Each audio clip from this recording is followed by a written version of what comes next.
कुशीनगर जनपद के तमकुहीराज तहसील क्षेत्र के ठाड़ीभार गांव में वन विभाग की लकड़ी छिपाने के आरोप का मामला गरमाया। ग्राम प्रधान के खेत में वन विभाग की लकड़ी दबाकर रखने का लगाया गया था आरोपों के बाद जिला अधिकारी ने मामले का लिया संज्ञान। मंगलवार को एसडीएम की मौजूदगी में खेत में कराई गई जेसीबी से खुदाई।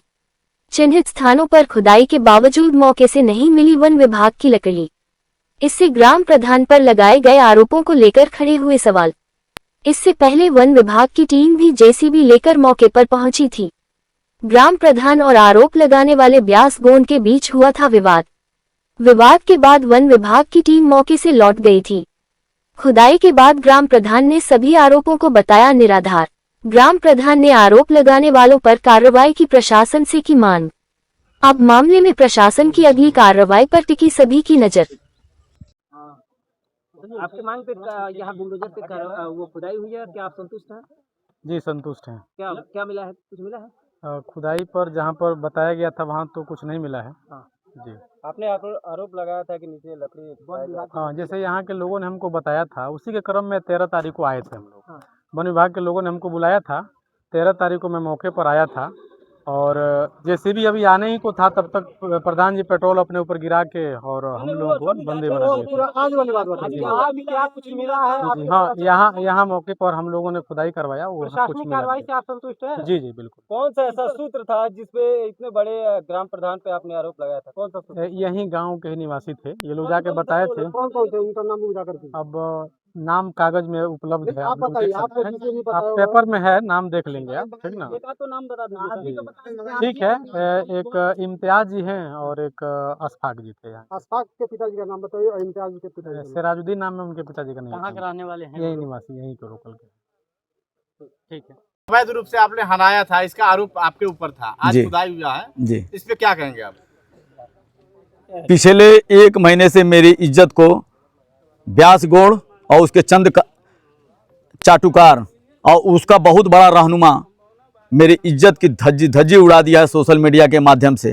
वो ये सब जानते हैं कि मुझे ये सब चुनाव में हरा नहीं पाएंगे, जिसका नतीजा हुआ कि वो सब मेरे ऊपर व्यक्तिगत हमला शुरू कर दिए, जिसके ऊपर मुझे लकड़ी चोरी का आरोप लगाए। और आपके माध्यम से बता देना चाहता हूँ, अभी 13 तारीख की जो घटना है, 13 तारीख की घटना आप लोग सुने भी होंगे। मैं आत्मदाह का प्रयास किया था इन लोगों की प्रताड़ना से। ये मुझे दौड़ा रहा था, मैं भाग रहा था।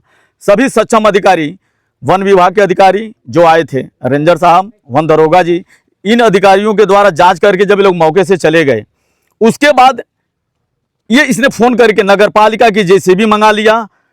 जब अधिकारी जेसीबी नहीं मंगाते हैं तो ये कौन होता है जेसीबी मंगाने वाला? ये मैं अपने जनता से पूछना चाहता हूँ कि आप इन पत्रकार बंधुओं को कमेंट में ज़रूर बताइएगा कि ये कितना गिरा हुआ इंसान है। अब इसकी तुलना और कल्पना, और मैं इतना थक गया था इसके प्रताड़ना से। ये मेरी जो भी कमियां हैं, आप जो करना है करो, लेकिन व्यक्तिगत हमला कर रहे हो, इससे मैं आहत हो गया था। इसलिए मैंने वैसा गलत कदम उठाया जो मुझे। यादव जी एक चर्चित प्रधान है और विकास के लिए जाने जाते हैं। कुशीनगर में उनको 2 पुरस्कार मिला था, मुख्यमंत्री और प्रधानमंत्री के द्वारा। उसके बाद इस तरह की तमाम जो आरोप लगे, इसको आप कैसे देखते हैं? आप बताइए। सोशल मीडिया पे रोज एक मेरे खिलाफ पोस्ट डालता है।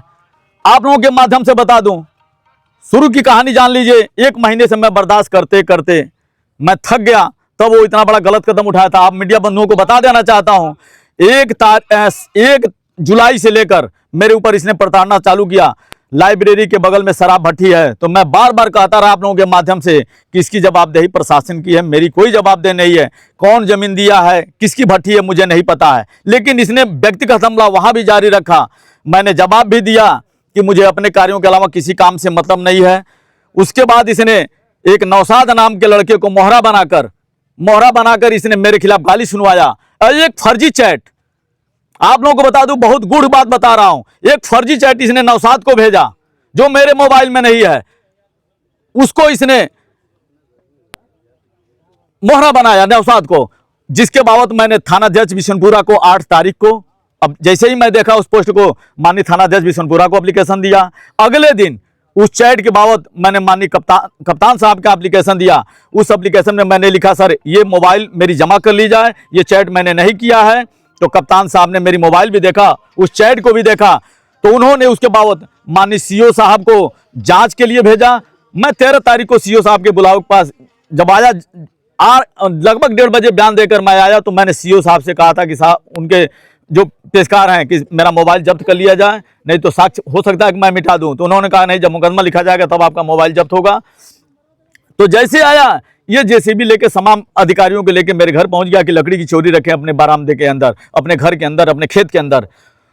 इस चलते चलते कल मैं माननीय डीएम साहब से मिला और डीएम साहब से मांग किया, सर कि अगर मैंने लकड़ी छिपा के रखा है उसके बताने के जगह पे, तो उस जमीन की खुदाई करा के लकड़ी को बरामद किया जाए। लकड़ी अगर मिलती है तो मुझे तत्काल जेल भी भेज दिया जाए। अगर लकड़ी नहीं मिलती है तो उसके ऊपर कानूनी कार्रवाई किया जाए, और नहीं तो मुझे प्रधानमंत्री और मुख्यमंत्री के द्वारा जो भी सम्मान मिला है सारा सम्मान मैं वापस कर दूंगा। जब मेरी प्रतिष्ठा ही नहीं रहेगी, मुझे जब न्याय नहीं मिलेगा तो उस सम्मान को लेकर मैं क्या करूंगा। आज मौके पर जेसीबी चला प्रशासन के सामने, उसमें क्या निकला है? माननीय एसडीएम साहब को डीएम साहब ने आदेशित किया था कि पुलिस प्रशासन और वन विभाग की टीम को लेकर आप मौके पर उस जमीन की खुदाई करवाइए। खुदाई जब हुआ है तो लकड़ी तो इतना बढ़िया मिला है, ये देखिए मिला है, फावड़ा मिला है, खोदा पहाड़ निकला कुदाल। ये बताइए इस कुदाल के चलते उसने कितना मेरा मानसिक उत्पीड़न किया है, और उसके कुछ साथी इसमें मुहिम पे लगे हुए हैं। और आप लोगों को बता दूं, वो लाइब्रेरी एक चलाता है, जितना मेरे यहाँ सरकारी लाइब्रेरी में आते थे बच्चे पढ़ने के लिए, सबको उसने अपने लाइब्रेरी में डाइवर्ट किया। उसके लिए उसने मुझसे 1 लाख रुपया कर्ज लिया, प्रधान जी दे दीजिए 1 लाख रुपया कर्ज। मैंने उसको कर्ज दिया, सारा मेरा रुपया हड़पने के लिए उसके आका, और ये आका का नाम तो आप लोग सुन भी चुके होंगे, आका के खिलाफ भी मेरे पास सबूत है। उसके आका इलियास अंसारी हैं, उनके खिलाफ भी मेरे पास सबूत है। ये सब मिलकर मुझे व्यक्तिगत रूप से टार्चर कर रहे हैं।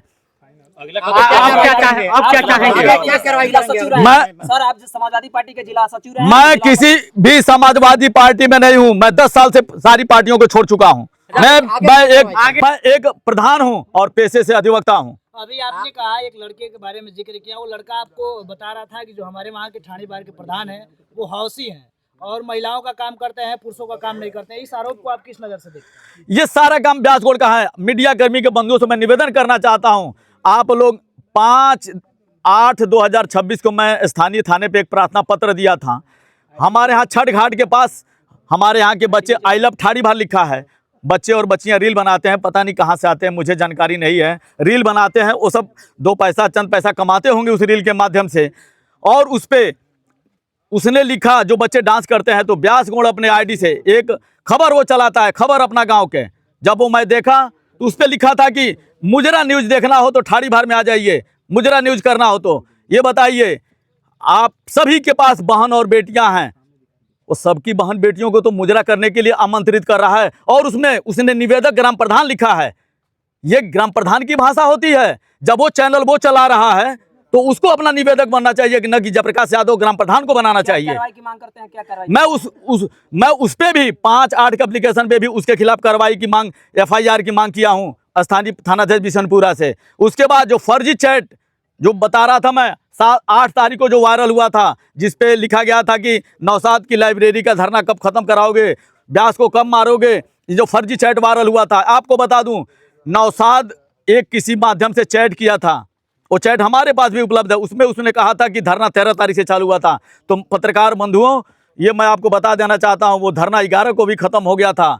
तो जिसको ये नहीं मालूम है कि धरना कब चालू हुआ कब ख़त्म हुआ, तो 3 तारीख को मैं किसी को कहूँगा कि आप धरना ख़त्म करवाओ, या आप सोच सकते हैं। अच्छा ये बताइए प्रधान जी, लकड़ी तो यहाँ मिला नहीं, अब आप क्या कार्रवाई करना मांगते हैं? इस सारे कार्यक्रम की, इन सारे कागजात की मॉनिटरिंग माननीय जिलाधिकारी कुशीनगर कर रहे हैं।